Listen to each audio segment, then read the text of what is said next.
Почитувани, добар ден. Го следите неделното интервју на Радио Слободна Европа. Разговараме со министерот за здравство Азир Алиу. Господин Алиу, куп проблеми во здравството, од друга страна многу најави и ветувања, многу министри за здравство се сменија. Вие пред неколку месеци го презедовте министерството. Кога можеме да очекуваме први конкретни резултати во вашиот ресор? Токму така. И ние почнавме од дефинирање на проблемите. После одреден период веќе ги дефиниравме прецизно кои се проблемите и кои се предизвиците кои што Министерството за здравство и целиот здравствен екосистем во државата се соочува. Креиравме работни групи, направивме 5 столба кои што ни се главни и ќе не водат во овој процес. Во оваа фаза некои од нив веќе дават првични резултати, другите се во тек, како на пример менување на неколку закони, се со цел да бидеме во склад со тоа што е наша визија и мисија во здравството. Најавивте измена на пакет од 12 закони. Што конкретно ќе значат тие измени во пракса?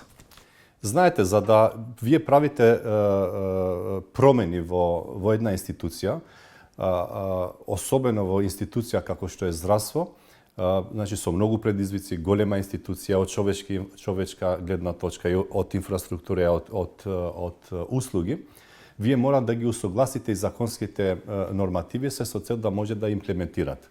А нарочито кога сакате да направите некоја трансформација. Нашата цел е дигитална трансформација на здравствениот систем и знаете, законите се или стари, или не предвидуваат, или во некој случај некои од законите не дозволуваат таков пристап на дигитализација на процесите. И ова беше првичната точка.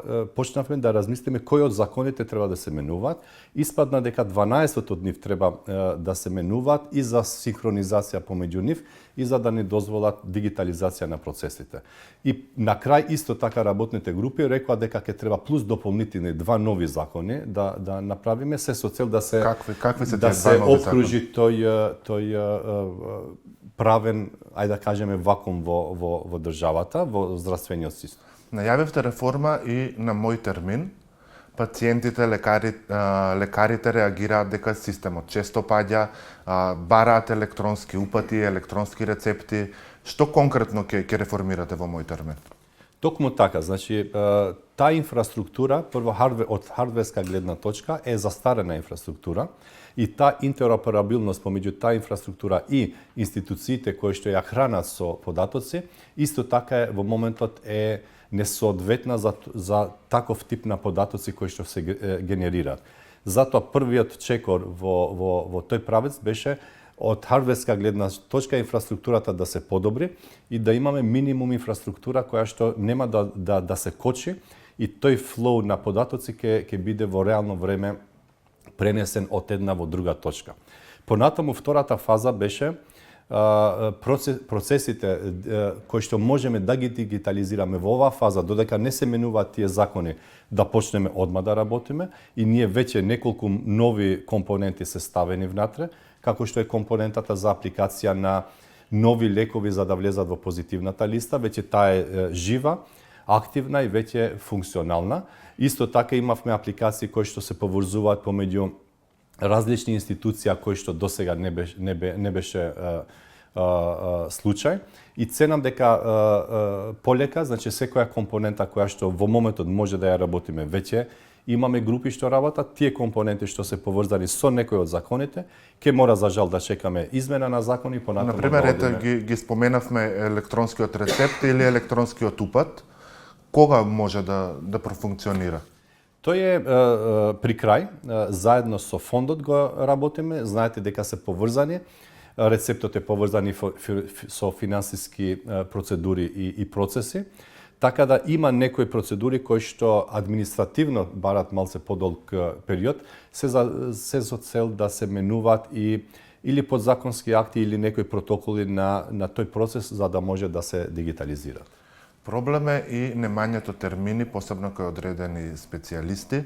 Имате ли вие во Министерството направено анализа колку, например, се чека за термин на урологија, например?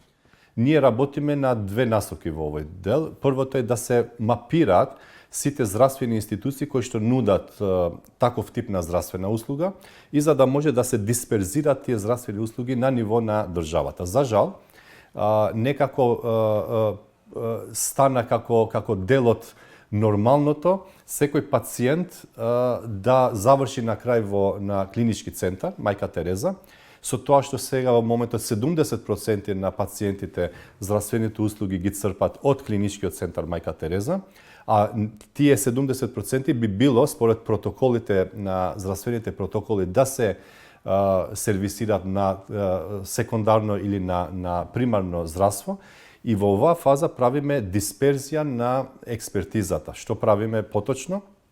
Доктори од клиничкиот центар одат на други здравствени институции во градовите низ земјата, а 5-6 месеци до една година, зависи од здравствената услуга, за да може понатаму независно тие институции да ги даваат тие здравствени услуги. Цениме дека со ова ќе се намали прво бројот на пациенти во клиничкиот центар, но од другата страна ќе се намали и времето на чекање. И вториот пристап е дигитализација. Ние во моментот веќе имаме јасна слика на ниво на државата колку доктори, значи колку услуги нудат на неделно ниво.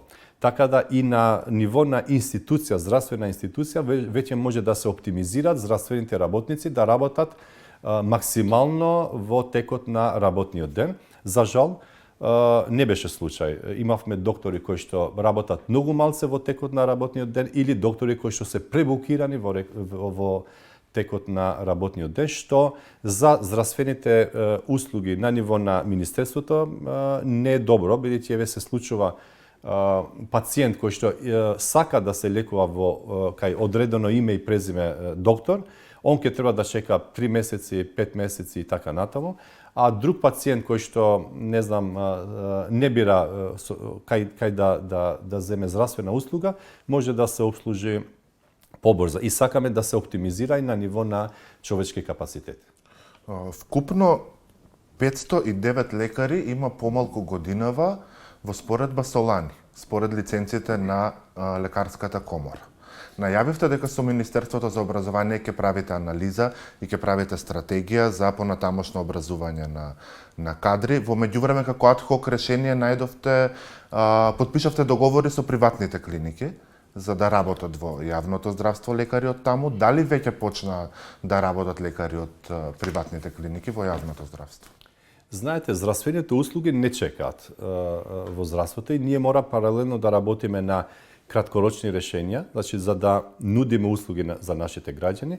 Од другата страна да направиме национална стратегија заедно со Министерството за здравство, за образование и Министерство за здравство, за да може таа национална стратегија да ни каже јасен патоказ колку работни места ќе ни требаат нам како Министерство за здравство и кој профил, а од другата страна Министерството за образование да отвори толку слободни места во образовните институции за да може да ги образуваме тие профили кои што нам ќе ни бидат потребни и автоматски по завршувањето на формалното образование да бидат вклучени во здравствениот систем. Ова е првата патека.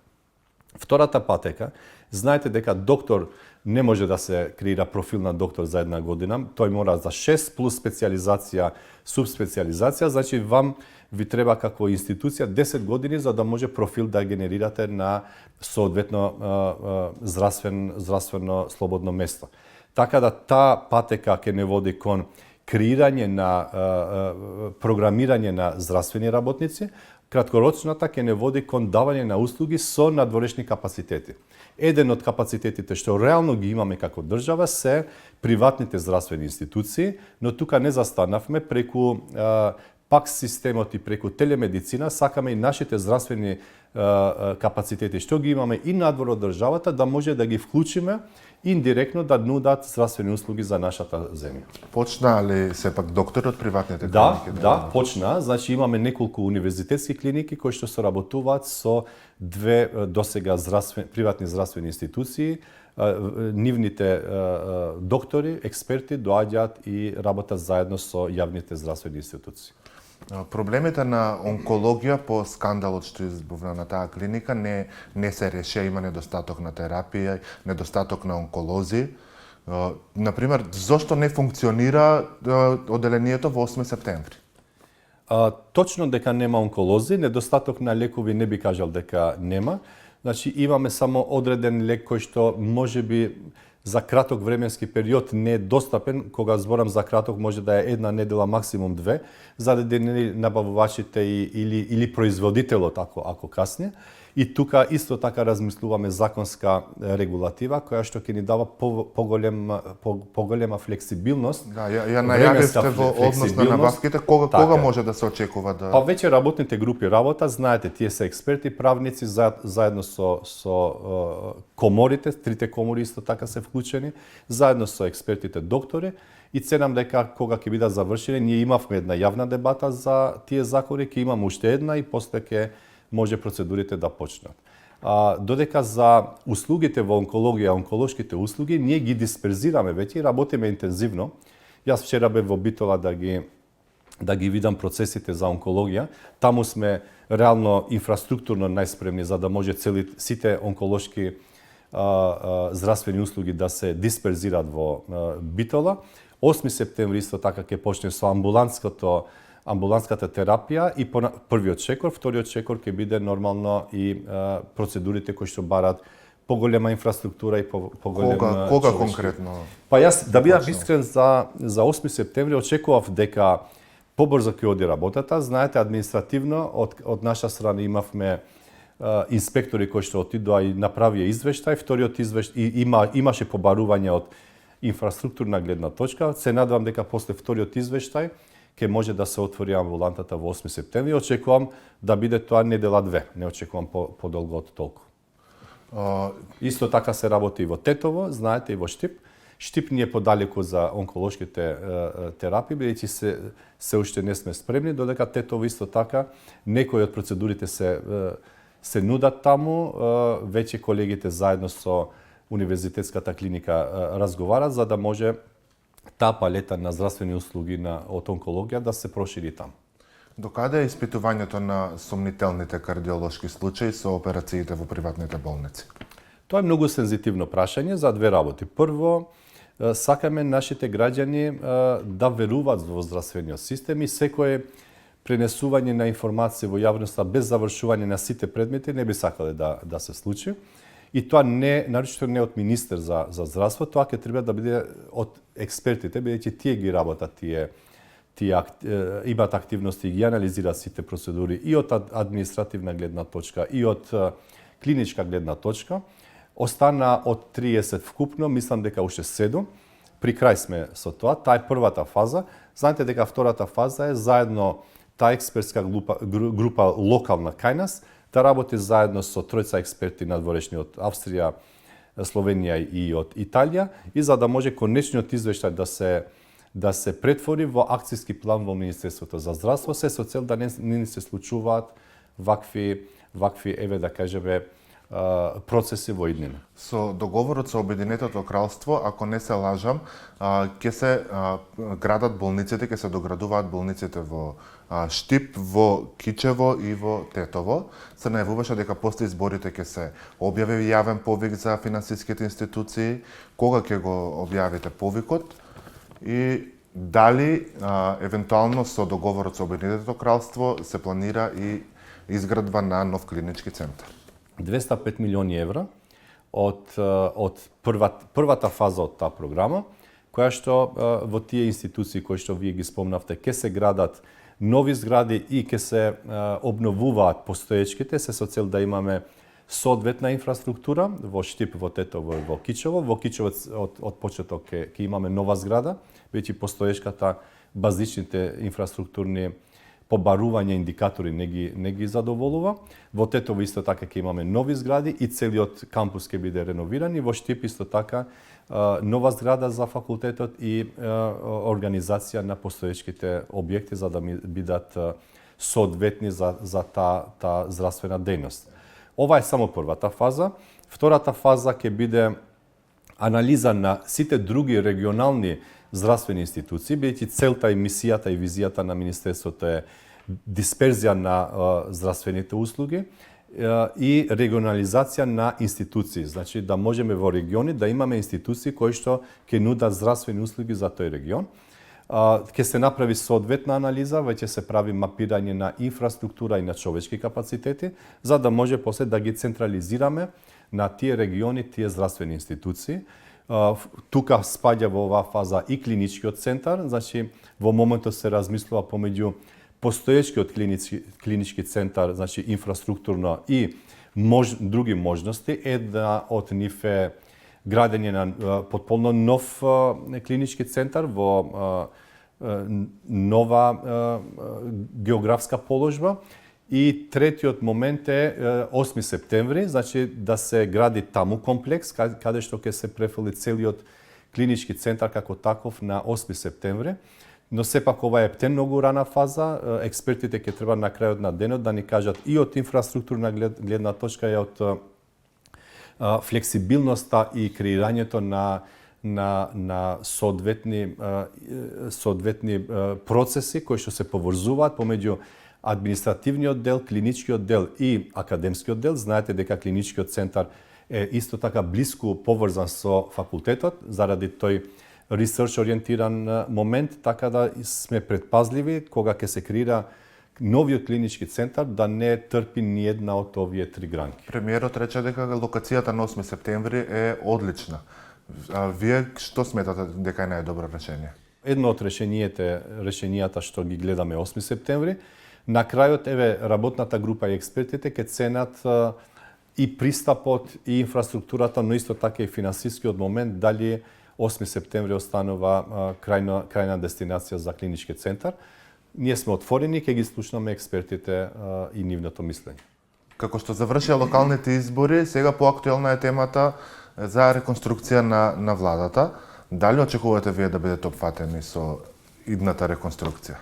Знаете, мојот профил и како експерт и како човек е да работиш максимално и да се посветиш таму кај што си во моментот. И јас тоа го правам и сега и порано историски во моите позиции академски и политички. И верувајте дека овој дел, имајќи во предвид дека не зависи од мене, ние имаме инфраструктура, имаме политичка влада, имаме премиер кој што одлучува за реконструкција на владата и тоа зависи од профилот на секој министер. Ценам дека после анализата на профилите и на процесите кои што се завршени и се во тек, ќе треба владата и во овој случај премиерот да одлуча за таа реконструкција. Јас како министер си терам со моите процеси и обврски се додека сум министер во оваа институција. Министер Алиу, ви благодарам за разговорот. Благодарам за времето. Почитувани, го следевте неделното интервју на Радио Слободна Европа. До гледање.